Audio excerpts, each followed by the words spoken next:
Hello friends, welcome to my YouTube channel. आज हम लोग रामधारी गुप्ता खंड 1 से डिक्टेशन लिखेंगे।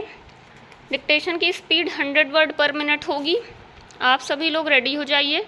डिक्टेशन स्टार्ट होगी 5 सेकंड बाद।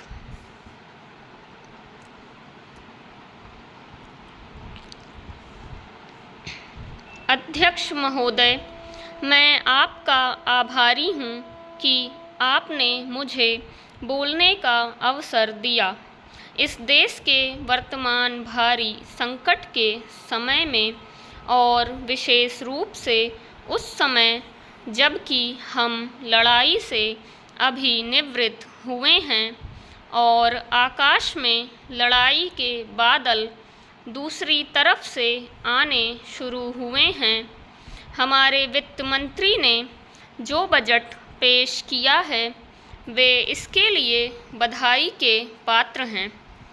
यद्यपि भिन्न भिन्न पहलुओं को लेकर आलोचनाएं की गई हैं, लेकिन यदि उनकी कठिनाइयों को भी देखा होता कि राष्ट्र को किन किन संकटों का सामना करना पड़ रहा है, इस बात पर भी अगर मेरे से पहले बोलने वाले वक्ताओं ने विचार किया होता तो मेरा विश्वास है कि उनकी आलोचनाओं का आधार कुछ दूसरा होता।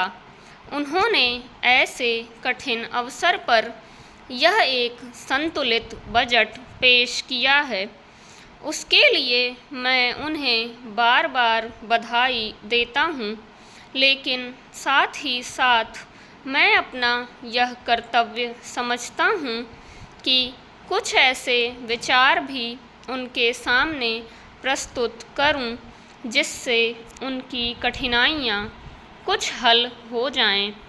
उदाहरण के रूप में विगत 2 वर्षों में लेखा जोखा कमेटी में बैठने के समय मुझे ऐसा अनुभव हुआ है कि इस देश में 2-3 इस प्रकार की त्रुटियां मौजूद हैं जिनको दूर करने के लिए, जिनकी जांच करने के लिए यदि कोई एक कमेटी या आयोग बिठा दिया जाए तो राष्ट्र को, राष्ट्र की सरकार को, राष्ट्र के विकास कार्यों को और राष्ट्र की रक्षा व्यवस्था के लिए करोड़ों नहीं अरबों की व्यवस्था फौरन हो सकती है।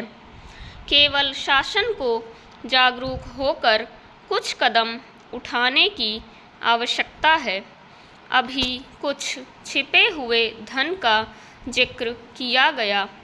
सरकार ने भी समय समय पर ऐसा आभास दिया है कि इस देश में लगभग 30,000 करोड़ रुपए का छिपा धन मौजूद है।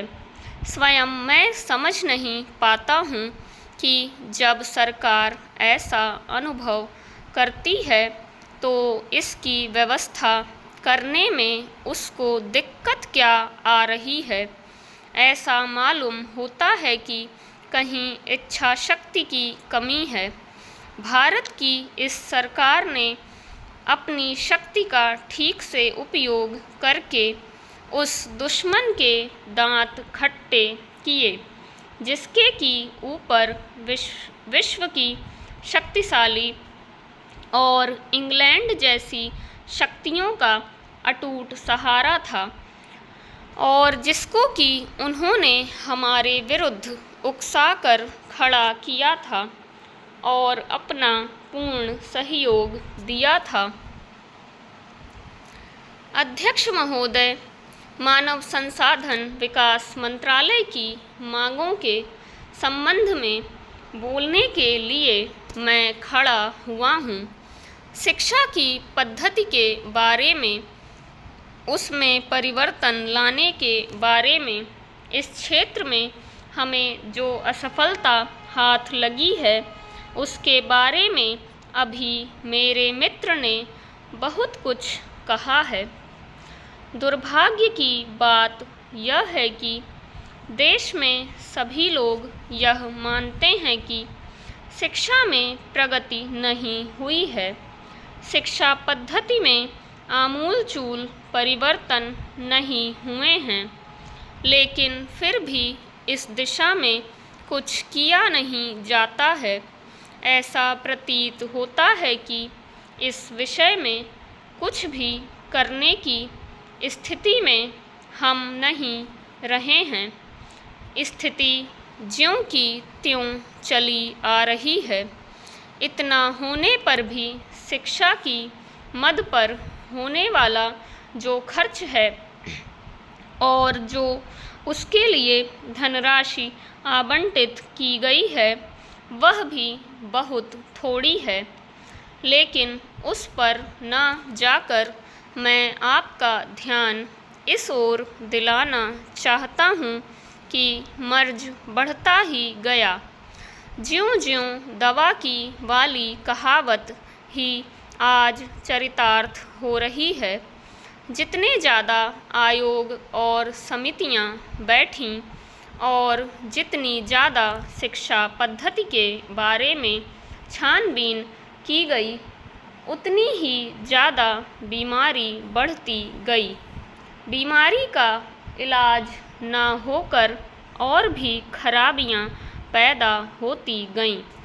अभी मेरे मित्र ने माननीय मंत्री का ध्यान एक रिपोर्ट की तरफ दिलाया था।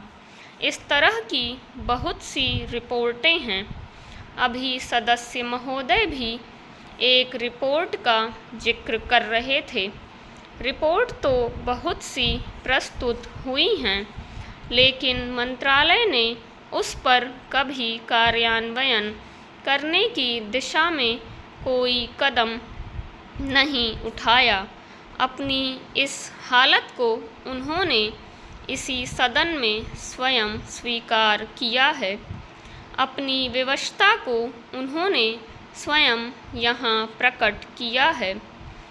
इस विषय पर और अधिक न कहकर मैं आज के दिन मानव संसाधन विकास मंत्रालय का ध्यान दो विशेष विषयों की तरफ दिलाना चाहता हूँ।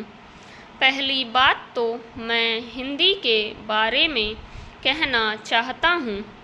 मंत्रालय का काम हिंदी का प्रसार और प्रचार करना है।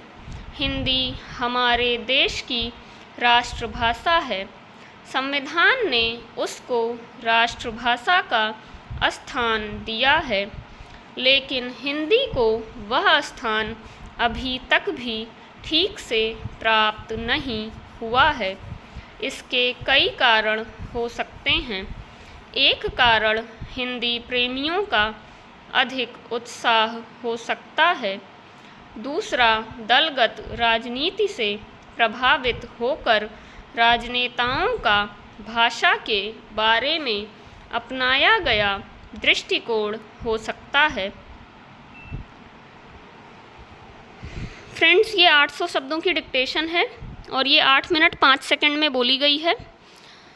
आप लोग इस डिक्टेशन को लिखने की प्रैक्टिस करिएगा, इसकी आउटलाइन बनाने की कोशिश कीजिएगा।